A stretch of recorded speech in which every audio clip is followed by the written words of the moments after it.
Narito na ang mga nag-trending na kwento ngayong 2024 na ating babalikan.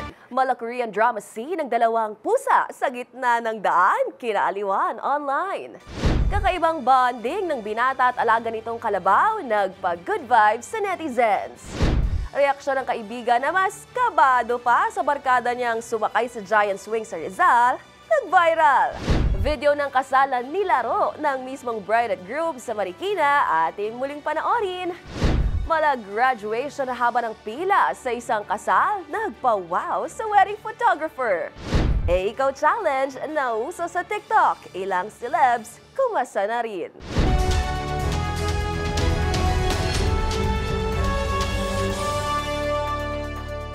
Ilang araw na lang at matatapos na ang taong 2024. Ibig sabihin, isang taon na tayong naghatid ng mga kwentong nag-viral sa social media.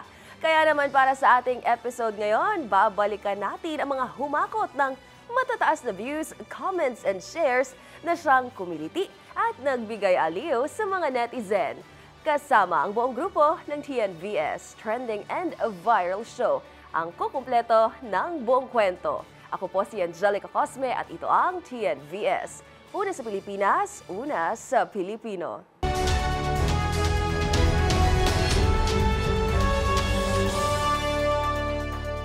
Sa unang bahagi ng ating pagbabalik tanaw, mga kinaaliwang fur babies ang bida sa ating kwento.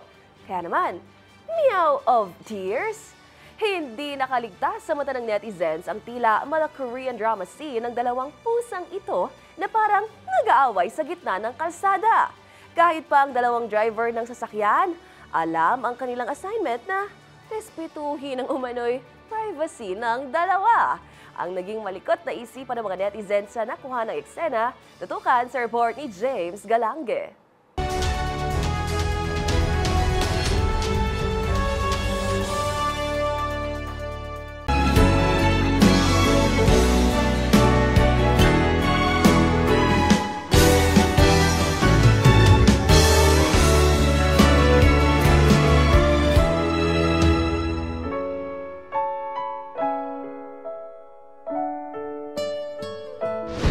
Nakuha ng isang netizen ng isang mala Korean drama scene ng dalawang pusa nito na nag-aaway sa gitna mismo ng kalsada na parang isang mag-partner. Ang mga pusa kasi, grabe kung magtitigan sa isa't isa na siyang kumuha sa kaliti ng mga netizen.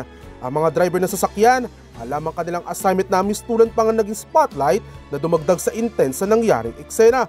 At imbis na businahan, sila na ang nag-adjust para umano'y respetuhin ang kanilang privacy. Samantala, hindi naman nakaligtas sa malilikot na isipan ng mga avid K-drama fans ang pagtatampong iyan kung saan nagmala director at scriptwriter ang mga ito na gumawa ng kanya-kanyang istorya para sa dalawa. Kung saan ang isa ay ninintulad sa hit K-drama series na Queen of Tears at pinangalanan nitong Meow of Tears.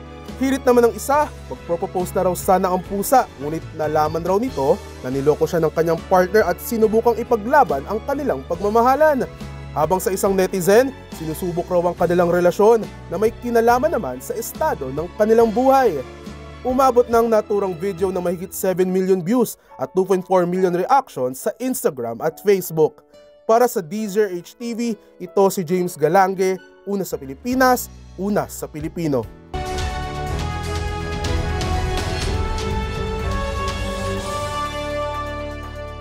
Para sa ating next viral story, Carabao Bestie. Kakaibang bonding ang natunghaya ng mga netizens sa video ng isang binata at kanyang best friend. Ang kaibigan kasi na tinutukoy at kasama niya sa naturang video, walang iba kundi ang alaga niyang kalabaw. Aliw na aliw naman ang mga netizen online sa anilay kakaibang koneksyon na meron ang binata sa kalabaw. Ang buong detalye ng kwentong ito, balikan sa report ni Rose Babiera.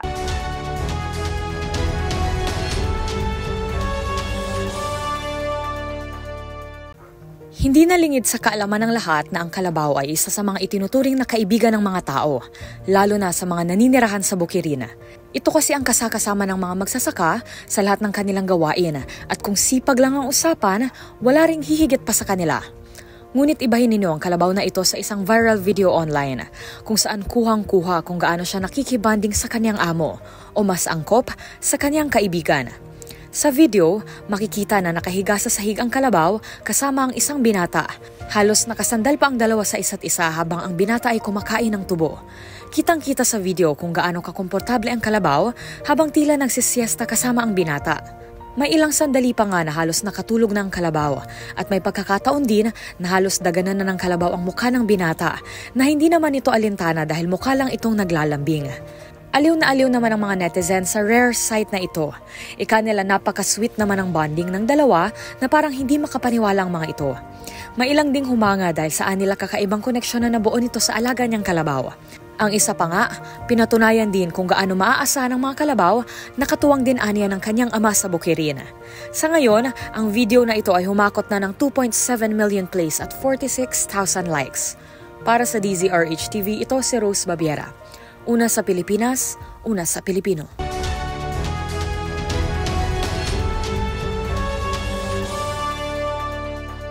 Siyempre, hindi mawawala sa mga nag-viral ang katuwaan ng mga magbabarkada.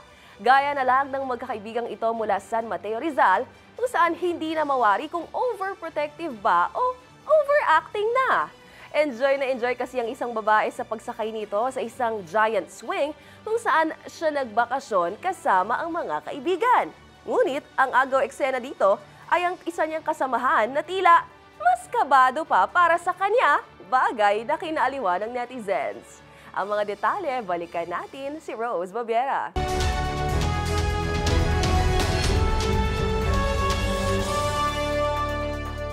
Isa na namang gala ang lumabas sa group chat at isa pang adventurous trip ang natupad ng magkakaibigan na nagbakasyon sa San Mateo, Rizal. Sa mga post ng uploader na si Jess Sanilio, mapapanood ang iba't ibang extreme activities na ginawa niya kasama ang mga kaibigan. At sa mga video na ito, agaw eksena naman ang makakuha sa kanya ng isang kasamang kabarkada na nag-viral pa online.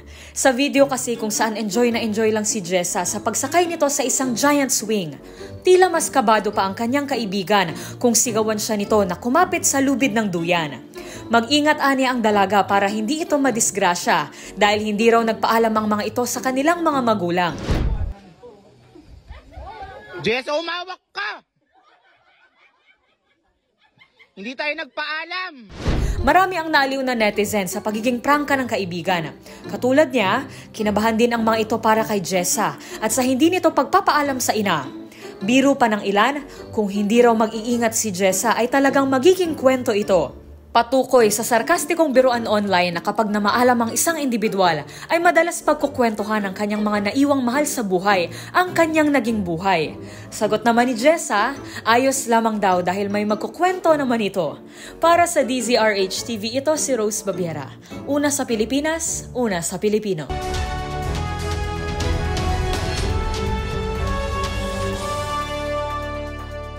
Mapunta naman tayo sa mga nag-trend na kaganapan sa mga kasalan ngayong taon. Kasal o graduation? Kung hindi ka sigurado, ganun din ang reaksyon ng isang photographer na nakasaksi lang naman ng hanip na eksena sa isang kasal sa Quezon Province. Ang abay lang naman kasi ng bagong kasal, umabot sa 34 na pares. At take note, hindi pa raw lahat ay nakarating sa naturang selebrasyon. Kaya naman ang pila sa picture taking, nagmistulang pila sa graduation. Muling silipin ang nakakaaliw na eksena sa naturang kasal dito sa Trending Report ni Arnold Herrera.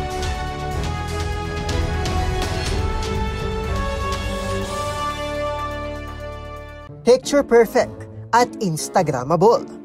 Yan ang karaniwang reaksyon ng kliyente sa tuwing ipinapadala na sa kanila ang mga larawan o video mula sa isang engranding event.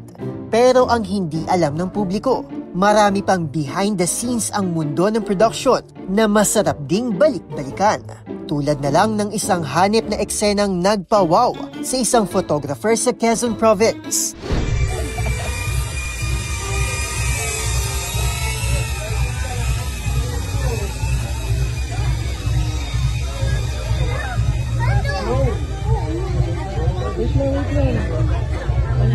Ang pila lang naman kasi ng magpapakuha ng picture sa kasal ng mag-asawang Glenn at Miriam. Nagmistulang pila sa graduation sa sobrang haba. Ang couple kasi may 34 na pares ng abay. At take note, wala pa riyan ang 30 pares naman ng flower girls at escorts. Sa isang panayam, sinadya raw ito ng mag-asawang Villarreal dahil itinapat nila ang araw ng kanilang pag-iisang dibdib sa ika-34 na kaarawan ni Miriam. Ayon pa sa kanila, kahit pa hindi nakadalo ang lahat sa mala-reunion na rin ng kanilang mga pamilya, masayang masaya sila dahil nakapagsama-sama pa rin naman sila. Naaliw naman ang mga netizen at nagbigay rin ng kani-kanilang hirit sa viral video. Ang dalawang netizen na ito, tila naawa pa para sa kalagayan ng photographer matapos ang mahaba-habang photoshoot. Sabi naman ng isa, nagmistulang pila sa First Communion ang eksena sa viral video. Biro pa ng netizen na ito, mukhang sagala raw ata ang dinaluhan ng photographer. Umani na ng halos 2 milyong views ang naturang viral video sa Facebook. Para sa DZRH TV, ito si Arnold Herrera. Una sa Pilipinas, una sa Pilipino.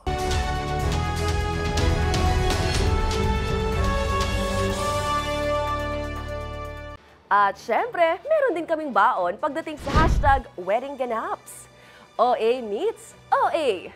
Hindi na natigil sa kakatawa mga guest sa isang kasal na ginanap sa Marikina City. Ang bride at groom tila hindi rin kasi naubusan ng punchline na may halong biruan at pagpapakilig.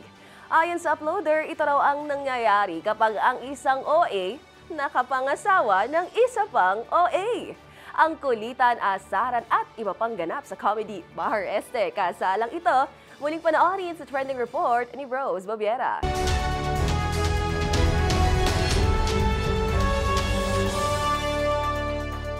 Sino malilito kung kasal ba talaga ang dinuluhan mo kung ang dalawang ito ang tatambad sa iyo sa harap ng altar? OA groom meets OA wife. Yan ang caption sa video ng kasalan na ginanap sa Marikina ng dalawang ito na tila born to be comedians. Ang bride at groom kasi, nilaro ang sarili nilang kasal. Sa video na ito, kitang-kita na pagpasok pa lamang sa venue, wala nang bahid ng pagkaseryoso si Leo at Katya. Kumakaway-kaway na tila excited itong lumakad sa aisle na ibang-iba sa seryoso at tahimik na seremonya na nakasanayan ng lahat. At lalo pa nang simulang magpalitan ito ng vow.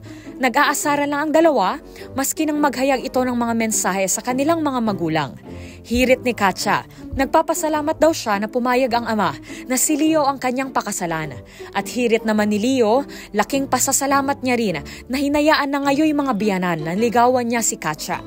Hanggang sa pinakaabangan ng lahat na Kiss the Bride ay nagbibiroan ang dalawa kung saan eksaheradang nagpunas pa ng labi ang groom. Hindi na natapos ang ganitong kulitan hanggang sa reception na puno lamang ng kasiyahan kung saan nagsasayawan at nagtatawanan ang lahat. Ngunit sa huli, may bahagi rin na seryosong nagpasalamat ang dalawa sa Panginoong may kapal. Anila grasya ng Panginoon ang nagdala sa kanila sa kasalang ito. Congratulations to the newlyweds! Para sa DZRH TV, ito si Rose Babiera. Una sa Pilipinas, una sa Pilipinas.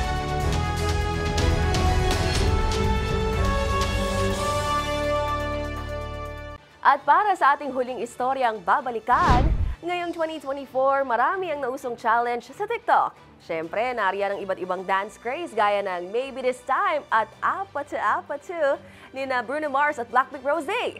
Di rin mawawala ang pagalingan sa pagbe-makeup ng umusbong ang Asoka at Piliin Mo ang Pilipinas Makeup Transformation. Pero bago matapos ang taon, humahabol ang nauuso ngayong Ikaw Challenge na patok sa pamilya at magbabarkada. Basta ang mechanics, bawal kopyahan at dapat mabilis mag-isip. Tara na't silipin ang entry ng netizens at ilang celebs sa Trending Report na ito.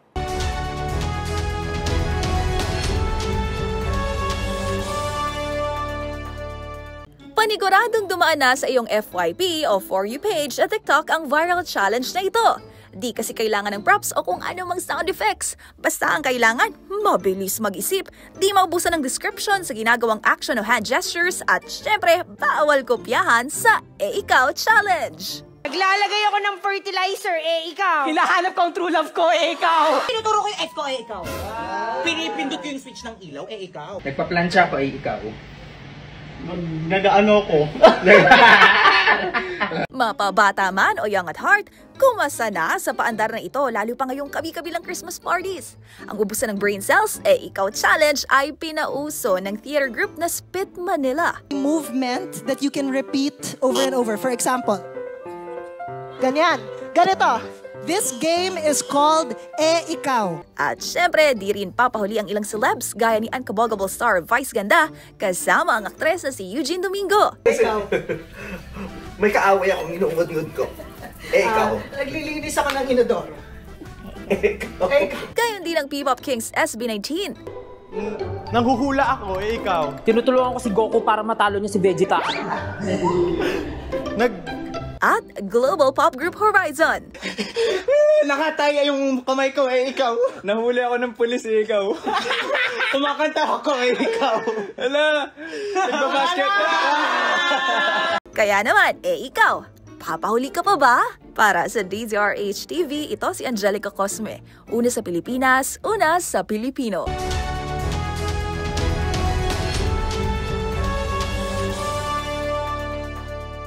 Isa na namang episode ng mga nagpa-wow, kinakiliwan at iba't ibang mga insidente ng mga nag-viral na kwento ang ating napanood. Kaya naman, kung meron din po kayong mga katulad na istorya, ay share nyo na yan sa ating comment section o kaya naman itag nyo rin kami sa TikTok at DZRH News. At yan ang mga kwento sa likod ng mga nagba-viral na video kasama ang buong grupo ng TNVS, Trending and Viral Show. Assignment po namin na kapag may nag-trending, aalamin, bubuin at i-follow up namin ang mga detalye para kapag nakita mo ang viral video na may nag-share, ikaw na ang magdagdag ng mga impormasyong nalaman mo sa TNVS Trending and Viral Show. Mula sa kauna-unahan sa Pilipinas, DZRH, ako po si Angelica Cosme. Una sa Pilipinas, una sa Pilipino.